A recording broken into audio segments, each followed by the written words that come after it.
Making the headlines tonight.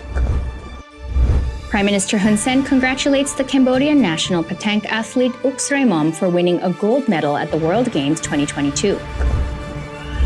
The United Nations Human Rights Council concluded its 50th session on Friday, following 4 weeks of interactive dialogues and panel discussions. Sri Lankan President Gotabaya Rajapaksa flees the country for the Maldives hours before he was due to step down.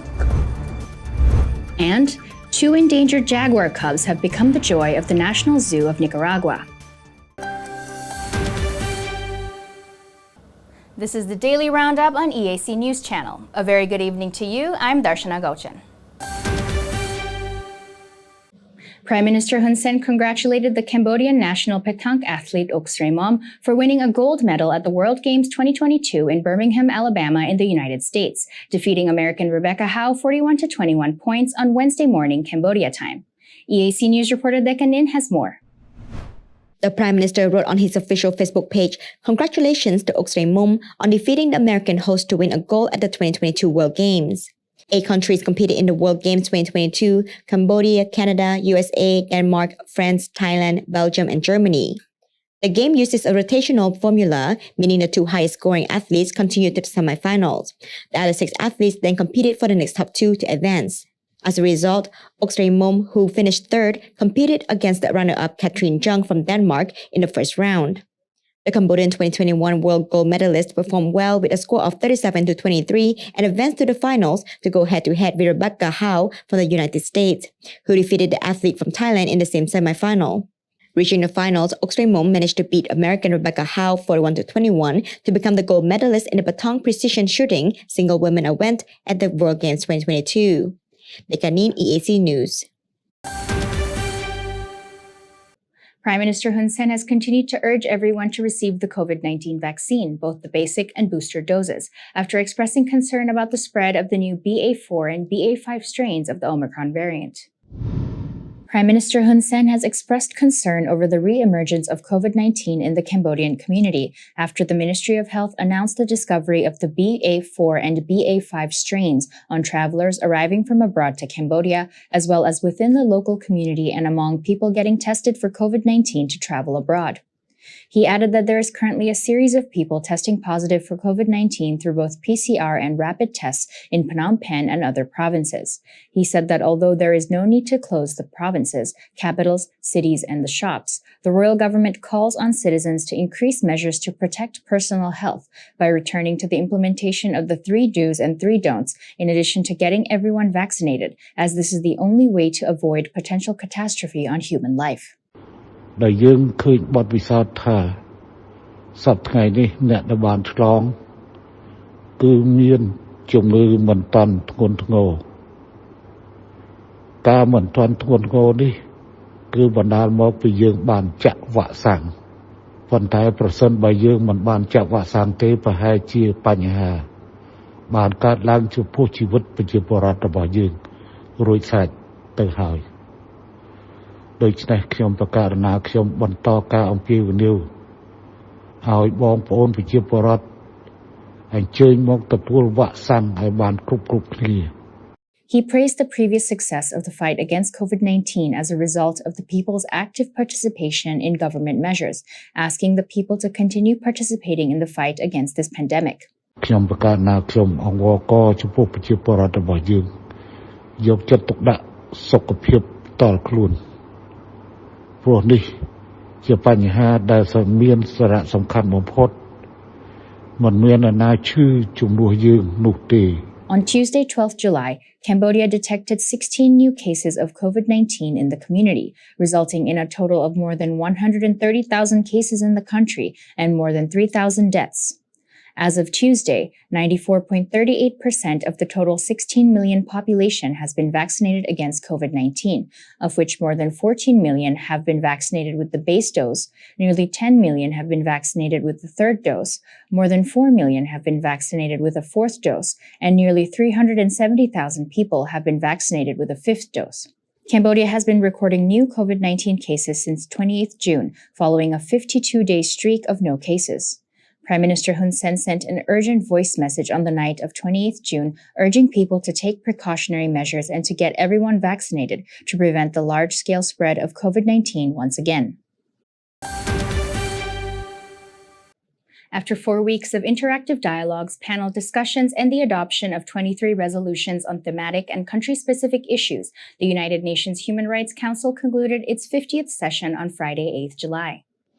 According to a press release issued by the Permanent Mission of the Kingdom of Cambodia to the United Nations Office and other international organizations at Geneva, the Cambodian Permanent Mission, represented by Ambassador and Permanent Representative Sakun An, delivered a total of 22 statements featuring normative and practical progress and accomplishments of the Kingdom in diverse categories of human rights and including the 3 joint statements of ASEAN. One of the main points of progress presented was Cambodia's Blossom strategy used for the national COVID-19 vaccination campaign to provide vaccines for free in a non-discriminatory fashion, including for inmates and foreign residents, resulting in more than 94% of the total population being inoculated. Other main highlights included the expansion of social protection coverage since the launch of the National Social Protection Policy Framework in 2016, Cambodia's development of digital education and top ranking in Southeast Asia in terms of lowest mobile data cost, the successful integration of gender perspectives into national policies and the increased number of female civil servants rising to nearly 50%, the outstanding efforts to combat child labor with more than 100 campaigns held in 2021 with the participation of nearly 3,000 people, Cambodia's support to scale up actions for climate change mitigation, the exercise of freedom of expression, association, and peaceful assembly within the bounds of the law, and Cambodia's participation in the renewed call by many delegations for the OHCHRC to work in a fair and depoliticized manner. The Cambodian Permanent Mission also co-sponsored 10 joint statements during the 50th session of the HRC on topics such as promoting multilateralism, family and work balance, technical assistance, climate change, nexus of technology to good governance, women's rights, and more. The U.S. Assistant Secretary of State for East Asian and Pacific Affairs, Daniel Crittenbrink, held a press conference on Wednesday morning at AmCham Exchange for the occasion of his current visit to Cambodia from 11th to 15th July. EAC News reporter Dekanin has the details. During the press conference, Assistant Secretary Crittenbrink reaffirmed America's commitment to the Indo-Pacific region and to its relationship with Cambodia, further conveying support for Cambodia's success as the 2022 ASEAN chair. Providing an overview of what he has done so far since arriving in Cambodia on Monday, 11th of July, the Assistant Secretary said he completed a series of constructive meetings with a range of senior Cambodian officials, including the Minister of Foreign Affairs, Deputy Prime Minister Prasakhon, and the Minister of Interior, Deputy Prime Minister Saw King. He underscored that the U.S. is a longtime friend of Cambodia and remains committed to its relationship with Cambodia and improving the lives of all Cambodians. He highlighted that the U.S. has provided more than $3 billion in assistance to support Cambodia's development and has helped fuel employment and prosperity across the kingdom by being the country's largest export market. He also mentioned how the U.S. has aided Cambodia in the fight against COVID-19 by donating 3 million vaccine doses, with more vaccines set to arrive later this year, and a total of more than $16 million in supplemental COVID-19 assistance. He expressed his appreciation for the efforts of Deputy Prime Minister Prasakhon as the ASEAN Special Envoy on Myanmar, and further stated that the U.S. urges Myanmar to cooperate in swiftly implementing the ASEAN 5-point consensus. On the subject of democracy, he reiterated that the U.S. remains troubled and urges adherence to international commitments to respect freedom of expression. We remain troubled by continued restrictions on civic space and fundamental freedoms, as well as the targeting of political opposition leaders and other civil society and human rights advocates. Those actions undermine multi-party democracy and the rule of law. We urge adherence to international obligations to protect and respect the freedoms of expression, association, and peaceful assembly, and reopen civic and political space ahead of the 2023 national elections. The Assistant Secretary also touched upon the hot-button issue of the Ream Naval Base, which the U.S. maintains it sees as a point of concern and possible threat to Cambodia's autonomy and regional security if an exclusive People's Republic of China military presence at the base is allowed. He urged for full transparency on the intent, nature, and scope of the project regarding the base, as well as what role the PRC military is playing in its construction. Assistant Secretary Christian Brink concluded his remarks by stating his plan to return to Cambodia in August for the ASEAN-related meetings and once more stressed the commitment of the U.S. to the success of ASEAN and the success of Cambodia as the ASEAN chair. Dekanin, EAC News. U.S. Assistant Secretary of State for East Asian and Pacific Affairs Daniel Kritenbrink, U.S. Ambassador to Cambodia Patrick Murphy, and the Cambodian Minister of Culture and Fine Arts Phung Sakona celebrated the repatriation of 27 looted artifacts to Cambodia at the National Museum on Wednesday, 13th July. EAC News reporter Anthony Ellis has more. Assistant Secretary Kritenbrink highlighted a memorandum of understanding between the Government of Cambodia and the United States, which personified U.S.-Cambodian Culture Corporation, facilitated the return over 100 priceless antiques, and built a capacity of Cambodians working on cultural heritage preservation. Kritenbrink also praised the joint efforts of the U.S. Department of Justice of Law Enforcement, Manhattan District Attorney, Homeland Security Investigations, Ministry of Culture and Fine Arts, and U.S. Embassy that led the return of 27 pieces. Today's ceremony is testament to the strong relationship between the United States and the Ministry of Culture and Fine Arts. Kritenbrink said U.S. government incentives, such as Ambassadors Fund for Cultural Preservation, demonstrate our long-standing support for the restoration of historic sites of cultural significance for Cambodia. At the ceremony, Ambassador Murphy announced the U.S. government grant through the Ambassadors Fund of the Cultural Preservation of $360,800 to support the restoration of Previa Temple. This is in addition to over $406,000 already provided by the U.S. government for preservation of the History Temple of the Northern Cambodia. The United States is proud of the contribution to Cambodia's cultural heritage preservation efforts to joint efforts to repatriate invaluable artifacts from the U.S. back to Cambodia's Ambassador Murphy said. Minister of Culture and Fine Arts Dr. Phung Sakona concluded the ceremony by stating, "We sincerely appreciate the contributions of the U.S. government both in time and resources in fighting the illicit trafficking of culture properties. We look forward to further our cooperation in investigations and efforts, training to exchange of information and we expertise as we recover national treasures." The United States have provided over $5 million to the Royal Government of Cambodia since 2001 for cultural preservation efforts, including $3.5 million to conserve the Phnom Penh Temple in Siem Reap and to support to the Tol Slang Museum. Anthony Ellis, EAC News.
If it's happening and you need to know about it, you'll get it all right here.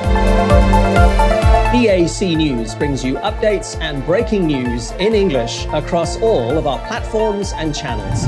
The EAC News app, YouTube, Facebook, Telegram, Twitter, and our website www.eacnews.asia.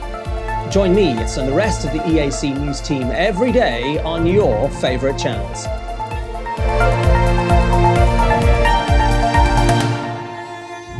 EAC News, Cambodia made clear.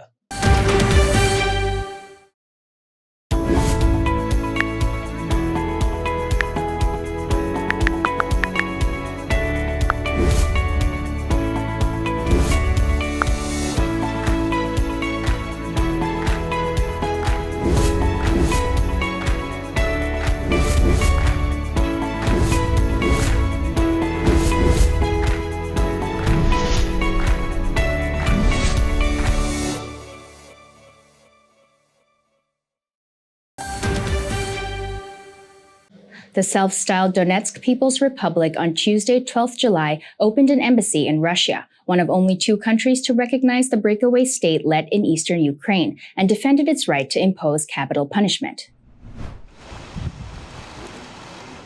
DPR Foreign Minister Natalia Nikonorova said the territory's use of the death penalty, which it has handed down to 2 Britons and a Moroccan for fighting as mercenaries for Ukraine, was irrelevant to its bids for diplomatic recognition. Asked if capital punishment would tarnish the DPR's image, she said, "We consider that mercenary activity is indeed a terrible crime because people, for a reward, come to another country to kill other people, despite having no personal goals connected to the conflict in question.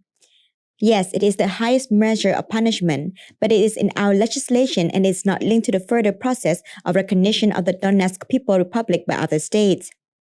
Britain's Aidan Aslan and Sean Pinner and Morgan Braham Sardon were sentenced last month after what Western politicians described as a show trial. Their appeals are pending. Their relatives said they are soldiers who were under contract to the Ukrainian army and are therefore entitled to the protection of the Geneva Conventions on the Treatment of Prisoners of War.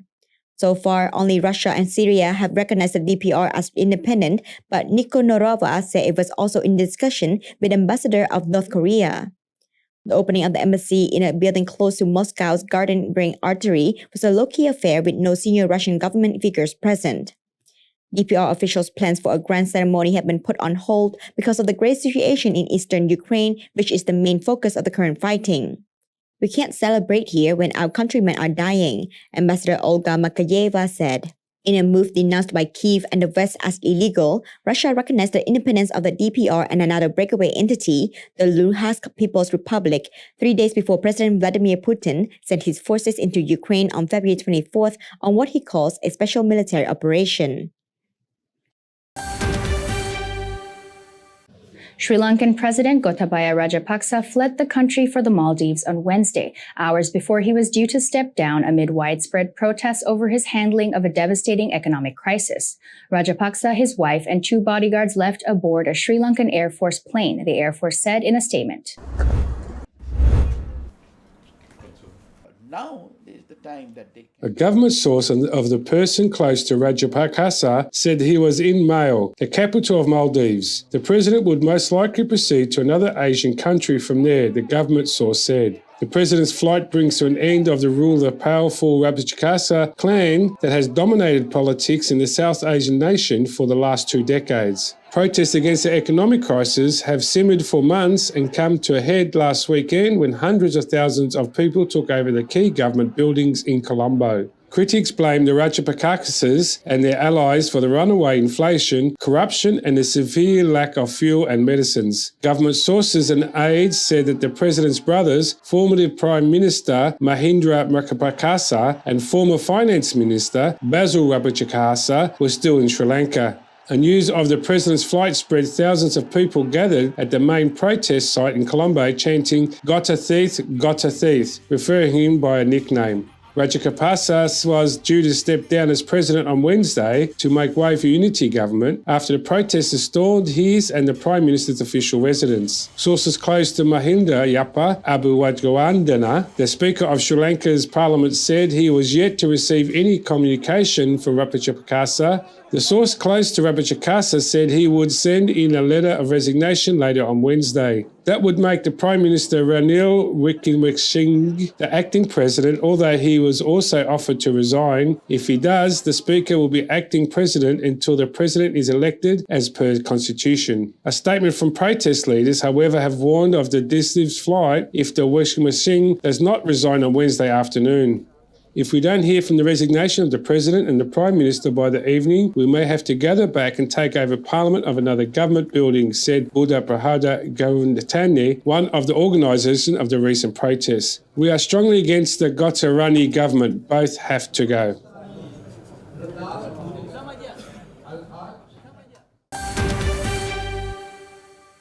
Let's have a look at today's finance. The CSX index is currently at 484.53 points, down 0.31 points or 0.06%. The Bank of Cambodia's daily exchange rate is 4,083 Khmer Rial to the USD. And now a look at what else is happening in finance around the world.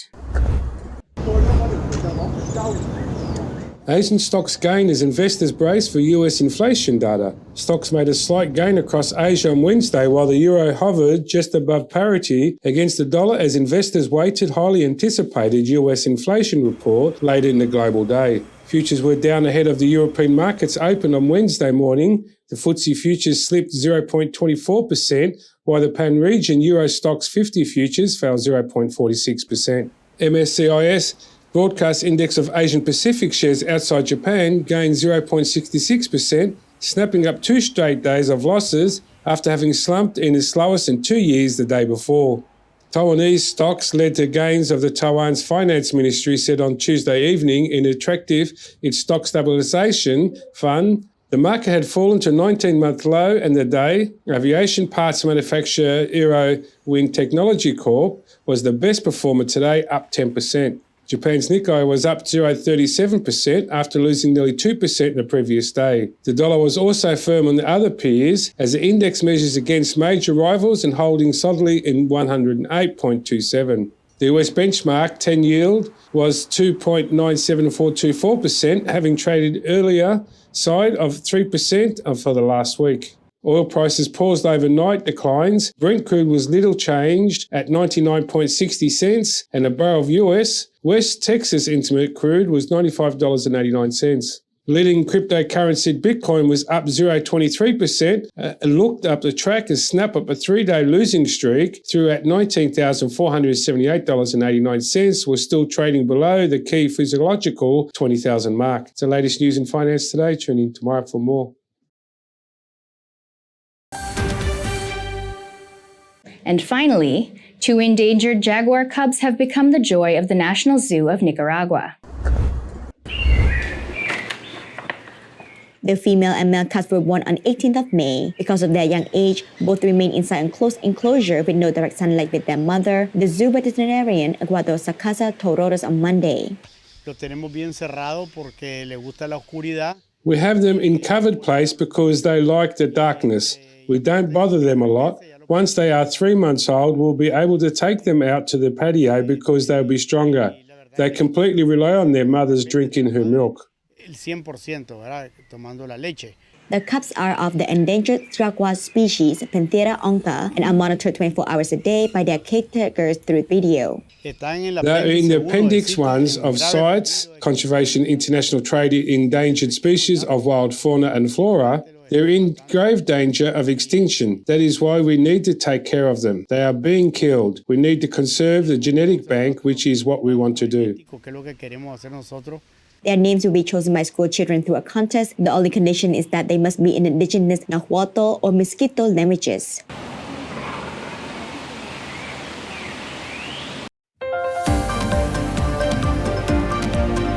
Thank you for watching the Daily Roundup here on EAC News Channel. For more breaking news and updates, you can check out our website, eacnews.asia, or search EAC News on Telegram, Smart TV, or at your favorite app store. More from the EAC News team tomorrow night at 8 p.m. We will see you then.